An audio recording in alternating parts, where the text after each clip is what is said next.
Assalamualaikum dan salam sejahtera. Saya tidak ingin bercakap panjang lebar.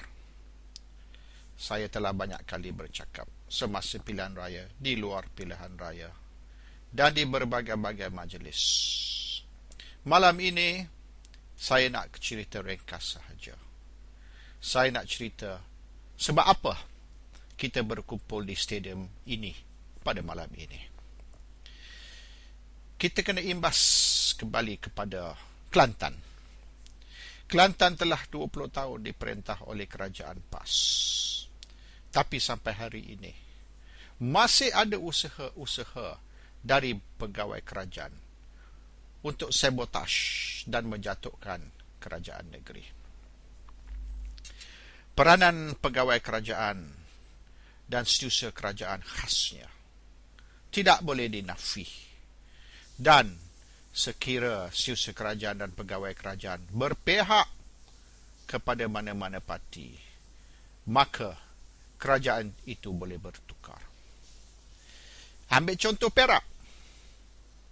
Bagaimana kerajaan Pakatan Rakyat di Perak juga berjaya dijatuhkan. Di Perak juga peranan setiausaha kerajaan, di mana beliau telah mengarah supaya pejabat menteri besar dikunci, pegawai polis dipanggil untuk menyekat menteri besar dari memasuki pejabat beliau, dan seterusnya. Akhirnya kerajaan Pakatan Rakyat Perak jatuh, dan satu daripada sebab ialah usaha SUK atau setiausaha kerajaan. Di Selangor, apabila tamat pilihan raya pada bulan Mac tahun 2008 dan apabila keputusan telah diketahui bahawasanya kerajaan Selangor telah bertukar, selama seminggu pegawai kerajaan dan pejabat menteri besar atau menteri besar yang dulu telah membakar dan melesapkan berbagai-bagai dokumen yang boleh membuktikan bahawasanya berlaku penyelewengan dan rasuah di dalam kerajaan Selangor.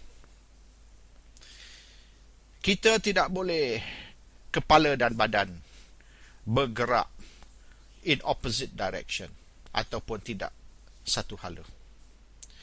Sekiranya kepala ke kiri dan badan ke kanan, maka gagallah kerajaan. Dan oleh kerana itu, setiausaha kerajaan atau SUK tiap-tiap negeri tidak boleh berusaha untuk menjatuhkan kerajaan atau berpihak kepada mana-mana parti politik. Pegawai kerajaan, tugas beliau ialah hanya untuk melaksanakan arahan. Tapi, sekiranya pegawai kerajaan atasan seperti SUK ingin memain peranan sabotaj, dan apabila menteri besar kata kiri, beliau pergi ke kanan, maka sesuatu kerajaan tidak lama, dan kerajaan itu tidak boleh kekal. Penting satu setiausaha kerajaan tahu di mana kedudukan beliau, dan beliau hanya bertugas semata-mata menjalankan arahan dari kerajaan negeri, dari menteri besar. Dan sekiranya setiausaha kerajaan tersebut ada rancangan tersirat, ada udang sebalik batu, maka bahaya bagi kerajaan tersebut dan menteri besar tersebut.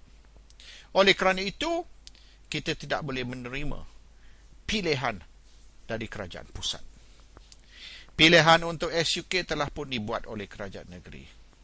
Dan kerajaan negeri telah pun memilih beberapa calon yang mungkin layak untuk mengambil alih sebagai SUK yang baru. Tapi kerajaan pusat yang diterajui UMNO telah bercampur tangan dan telah menolak cadangan kerajaan negeri dan telah mencadang calon mereka yang bukan disenaraikan oleh kerajaan negeri. Ini satu tindakan yang perlu kita tolak yang perlu kita bantah dan perlu kita hantar mesej kepada kerajaan pusat bahawasanya Selangor tidak sanggup menghadapi apa yang berlaku kepada kerajaan Perak, kerajaan Pakatan Rakyat Perak yang telah dijatuhkan oleh kerajaan pusat dengan menggunakan istana dan juga pegawai tinggi di dalam kerajaan negeri untuk menolak kerajaan yang telah dipilih oleh rakyat. Hari ini rakyat Selangor perlu bangun, perlu bangkit dan perlu bersuara dan perlu beritahu kerajaan pusat bahawasanya kerajaan Selangor telah dipilih oleh rakyat Selangor dan rakyat Selangor tidak sanggup duduk berdiam dan melihat kerajaan Selangor ditumbangkan oleh kerajaan pusat dengan mengisi dalang-dalang dari pusat ke dalam jawatan-jawatan tinggi kerajaan negeri. Ini mesej kita kepada kerajaan pusat. Dan ini juga mesej saya kepada semua yang hadir di malam ini. Assalamualaikum warahmatullahi wabarakatuh. Salam sejahtera. Dan terus berjuang untuk kebenaran dan keadilan.